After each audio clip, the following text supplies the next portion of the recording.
126 temanın 3. kısmına ham yetib keldik. Ok kesimi kvadratdan iborat silindrga radiusi 4 ga teng bo'lgan shar ichki chizilgan. Ok kesimi kvadratdan iborat silindrga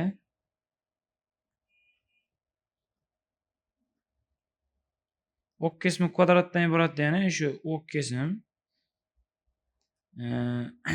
asosimiz 2r, bu ham 2r bo'lsa, balandliklar ham 2r degandan shu ok kesim shu. Ok kesimi kvadratdan iborat silindrga radiusi 4 ga teng bo'lgan shar ichki chizilgan.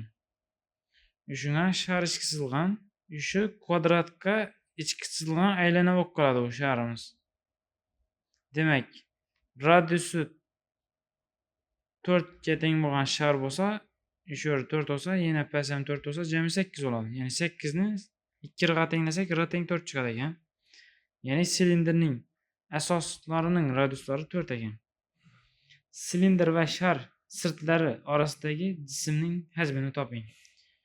V silindrning hajmidan v shar hajmini ayirib tashlasam, orasindagi shu jismning hajmi chiqadi bizda shu yerlar. Ortish qo'yinlar. Demak, silindrni hajmini topish uchun S asosni h ga ko'paytiramiz. S asos degani pi ko'paygan radiusimiz 4, 16 ko'paygan h deganimiz 8 minus v shar degani 4/3 pi r kub degani r degani 4, uning kubi 64.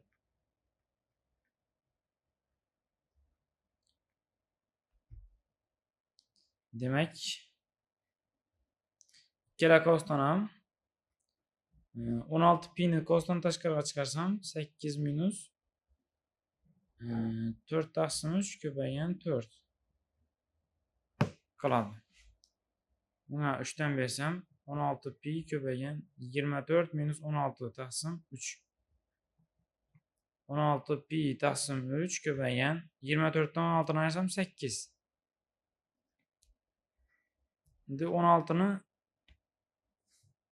8 ga ko'paytirsam 64 ko'paygan 2 128 pi taqsim 3 degan hajm qoladi ekan. Ya'ni silindr va sharning orasidagi jismning hajmi 128 pi taqsim 3 degan javob chiqadi.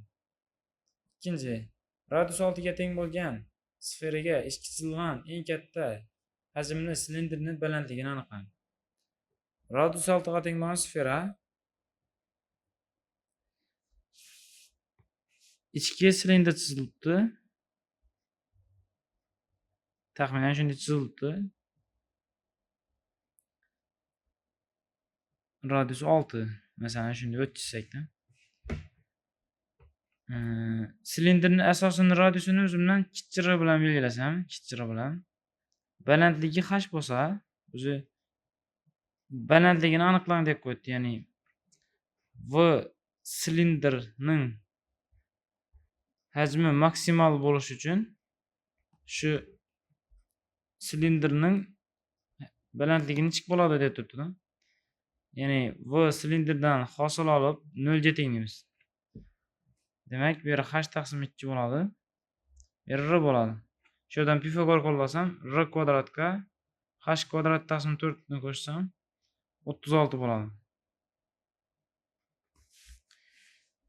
V silindrni topatan bo'lsam, S asos ko'paygan h ning hosilasi 0 ga teng. Ya'ni h bo'yicha hosil olamiz. S asos degani bu pi ko'paygan radius kvadrat ko'paygan h ning hosilasi 0 ga teng. Men shu yerdan kichik radius kvadrat topsam 36 minus h kvadrat taqsim 4 bo'ladi. Shuni olib borib qo'yaman bu radius kvadrat o'rnini. Shu pi ni tashlab ketsak bo'ladi. Oddiy son bu hosilada ko'payib turgani uchun hech qanday ta'siri yo'q. 36 minus h kvadrat taqsim 4 ni h ga ko'paytirib, shundan hosil olib 0 ga tenglaymiz. Qovus ochsam boshda hali hosil olmadim. 36h minus h kub taqsim 4 ning demak, endi shuni hosilasi teng 0. Hosil olsam 36 minus 3h kvadrat taqsim 4 teng 0. Şuradan men h kvadratini topatan bolsam, bu bilan bu qisqarsa, bu yoqqa o'tdi deb o'ylaymiz. 12 48. H deganimiz 4 ilizosida 3 chiqar ekan. Ya'ni silindrimiz maksimal hajmga ega bo'lish uchun balandligimiz 4 ilizosida 3 bo'lib berish kerak. Uchinchi, ok kesimi kvadratdan iborat bo'lgan silindrga ichki chizilgan sharning hajmi 36 pi ga teng. Silindrning yon sirtini toping. Silindr chizamiz va ok kesimi shu kvadratdan iborat. Ya'ni 2r, 2r, balandliklar ham 2r. Endi silindrga o'xshatamiz. Shu silindrga ichki chizilgan sharning hajmi, ya'ni shu boshdagi kvadratga ichki chizilgan aylana bo'lib qoladi u. Shuni sharning hajmi 36 pi, ya'ni 4/3 pi r kub deganimiz 36 pi ekan. Pilar qisqaradi, r kub deganimiz 36 ko'paygan 3/4 bo'ladi. Shunday turib tursin.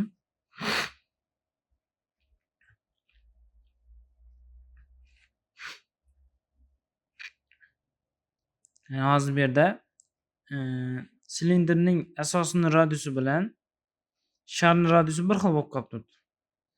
Ya'ni kvadratga chizilgan aylana bo'lgani uchun.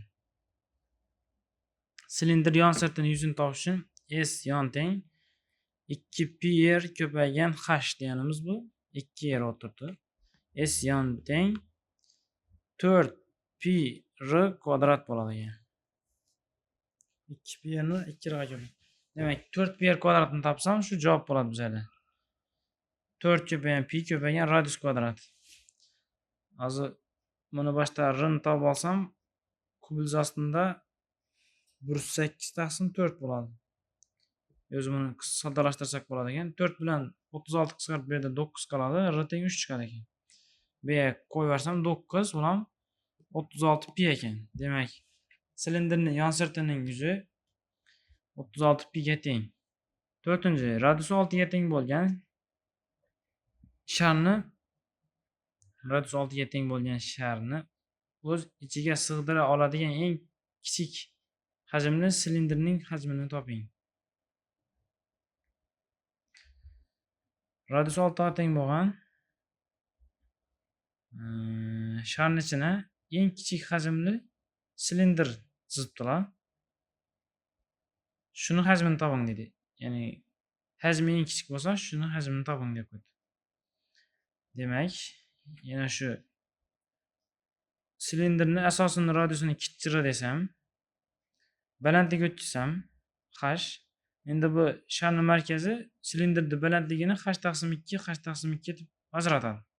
Shu yerdan bir Pifagor qo'llasam 36 teng radius kvadrat plus h kvadrat taqsim 4. Bu turib tursin shunday.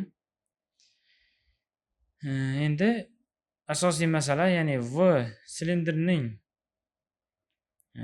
hajmi minimal bo'lishi kerak. Bunday bo'lish uchun esa hosilot 0 ga tenglishi kerak.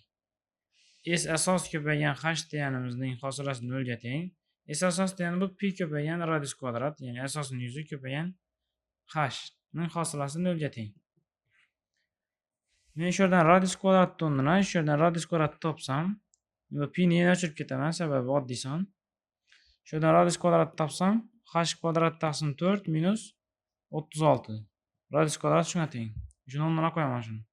H kvadrat taqsim 4 minus 36 ko'paygan h ning hosilasi 0 ga teng bo'lishi kerak.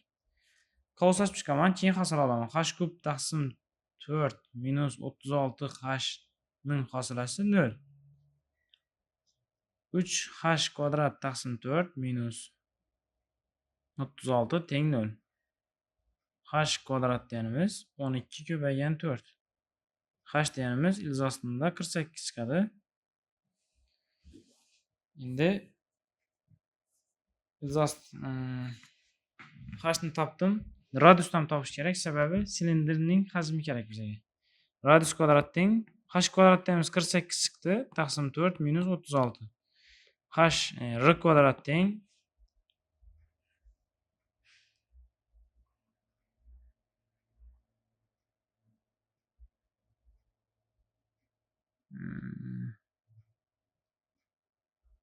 hozir shu yerda radius kvadratni xato topib qo'yibman ekan men.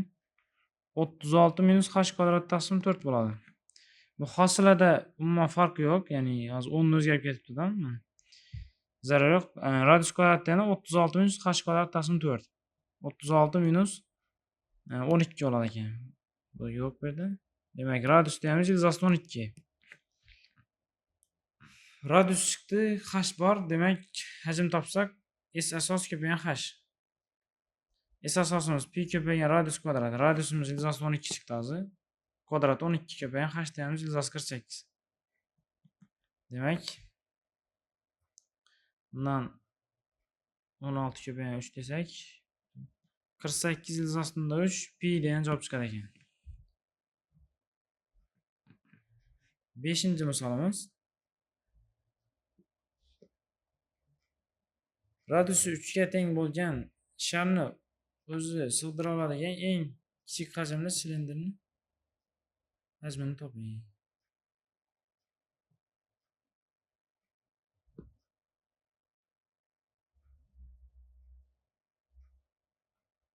Hozir 5-misol bilan shu 4-misol bir xil ekan, prosto sifr o'zgargan, shuning uchun 4-ga o'xshatib o'zingiz 5 ni ishlab qo'yasizlar.